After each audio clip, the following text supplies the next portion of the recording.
एक गांव में एक बुढ़िया रहती थी और वह कार्तिक का व्रत रखा करती थी। उसके व्रत खोलने के समय कृष्ण भगवान आते और एक कटोरा खिचड़ी का रखकर चले जाते। बुढ़िया के पड़ोस में एक औरत रहती थी। वो हर रोज ये देखकर ईर्ष्या करती थी कि इसका कोई नहीं है, फिर भी इसे खाने के लिए खिचड़ी मिल ही जाती है। एक दिन की बात है, कार्तिक महीने का स्नान करने बुढ़िया गंगा गई। पीछे से कृष्ण भगवान उसका खिचड़ी का कटोरा रख गए।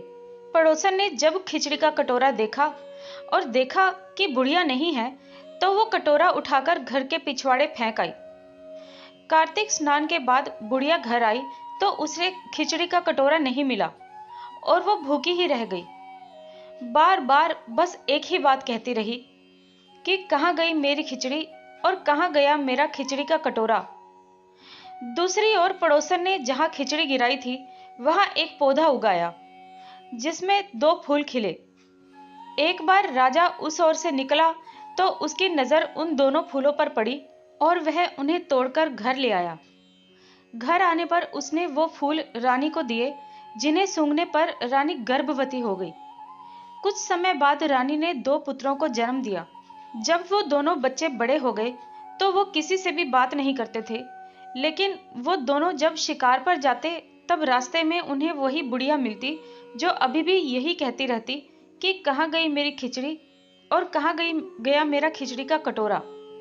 बुढ़िया की बात सुनकर वो दोनों कहते कि हम ही हैं तेरी खिचड़ी और हम ही हैं तेरा बेला।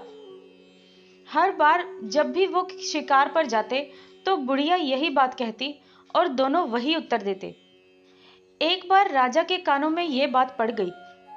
उसे आश्चर्य हुआ कि दोनों लड़के किसी से भी नहीं बोलते, तो ये बुढ़िया से कैसे बात करते हैं। राजा ने बुढ़िया को राजमहल में बुलवाया और कहा कि हमसे तो किसी से ये दोनों बोलते नहीं हैं, तुमसे ये कैसे बोलते हैं। बुढ़िया ने कहा कि महाराज, मुझे नहीं पता ये कैसे मुझसे बोलते हैं। मैं तो कार्तिक का व्रत करती थी और कृष्ण भगवान मुझे खिचड़ी का कटोरा भरकर दे जाते थे। एक दिन मैं स्नान करके वापस आई तो मुझे वो खिचड़ी नहीं मिली। जब मैं कहने लगी कि कहाँ गई मेरी खिचड़ी और कहाँ गया मेरा खिचड़ी का कटोरा, तब इन दोनों लड़कों ने कहा कि तुम्हारी पड़ोसन ने तुम्हारी खिचड़ी फेंक दी थी, तो उसके 2 फूल बन गए थे। वो फूल राजा तोड़कर ले गया और रानी ने सूंघा तो हम दोनों लड़कों का जन्म हुआ। हमें भगवान ने ही तुम्हारे लिए भेजा है। सारी बात सुनकर राजा ने बुढ़िया को महल में ही रहने को कहा। हे कार्तिक महाराज, जैसे आपने बुढ़िया की बात सुनी वैसे ही आपका व्रत करने वालों की भी सुनना। दोस्तों, आज की ये कहानी आपको कैसी लगी मुझे कमेंट बॉक्स में ज़रूर बताएं।